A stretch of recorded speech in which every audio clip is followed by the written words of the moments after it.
Perkenalkan, nama saya Indriani Paulina Permata Batubara dengan NIM D1D0230091.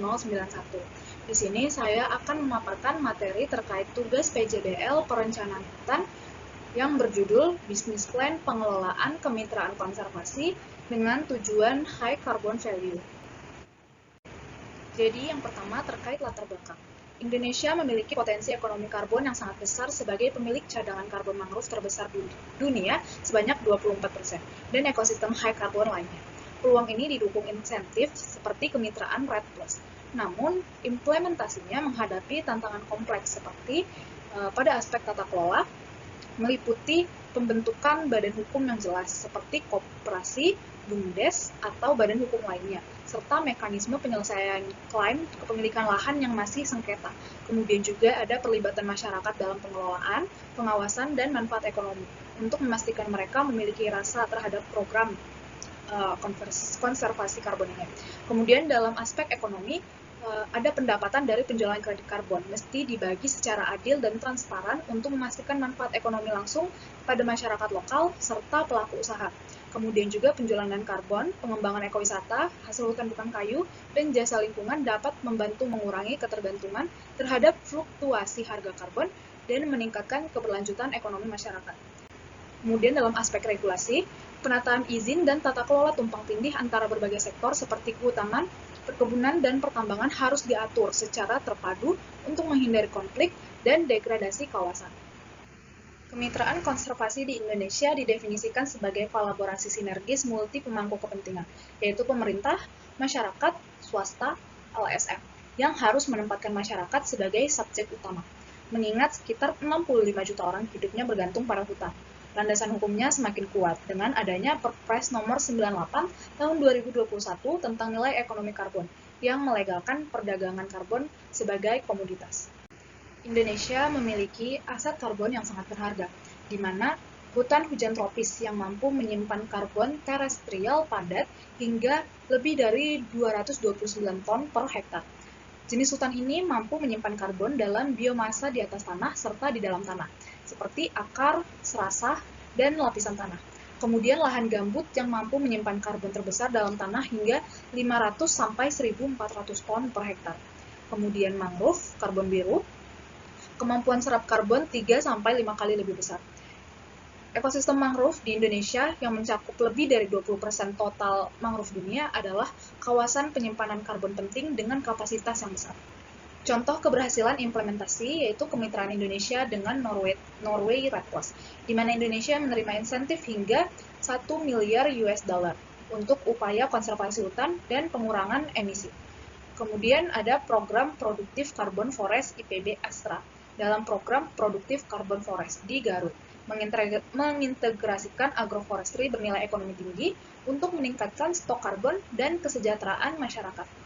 Sebuah bisnis plan yang baik berfungsi sebagai peta jalan atau roadmap, strategis, dan alat untuk menarik investasi.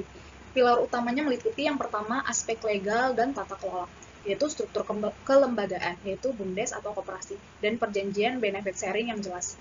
Kedua, aspek operasional, aktivitas konservasi dan sistem MRV, measuring, reporting, and verification yang kredibel berdasarkan standar internasional, serta yang ketiga itu aspek finansial, yaitu proyeksi yang realistis dan strategi diversifikasi pendapatan dari co-benefits.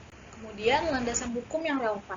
Yang pertama, dalam kebijakan nasional, ada dalam Undang-Undang Nomor 5 Tahun 1990 tentang konservasi sumber daya alam hayati dan ekosistemnya, terus Undang-Undang Nomor 23 Tahun 1997 tentang pengelolaan lingkungan hidup, kemudian Perpres Nomor 98 Tahun 2021 tentang nilai ekonomi karbon atau NEC.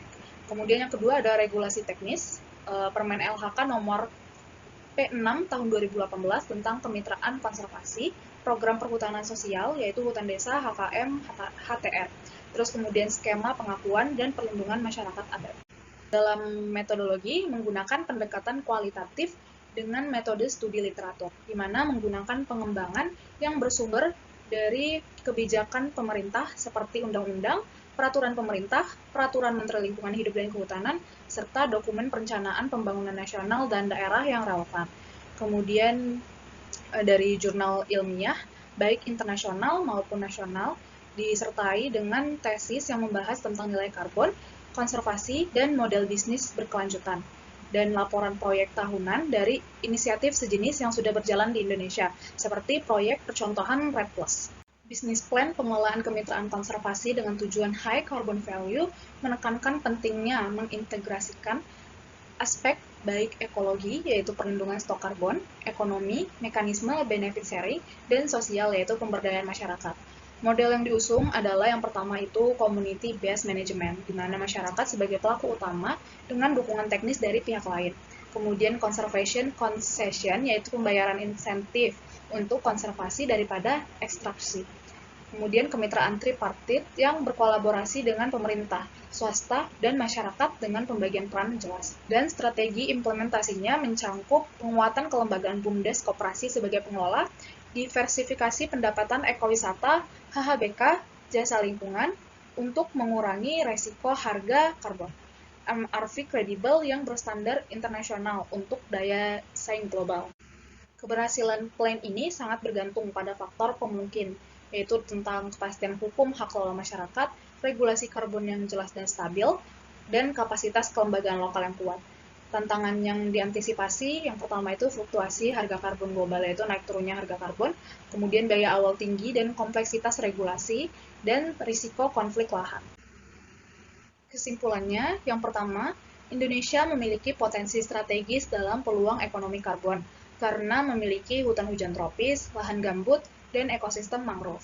Kemudian yang kedua, keberhasilan bergantung pada integrasi 3 pilar secara seimbang, yakni ekologi melalui perlindungan dan peningkatan stok karbon, ekonomi melalui mekanisme benefit sharing yang transparan dan berkelanjutan, dan sosial melalui pemberdayaan masyarakat lokal sebagai aktor utama.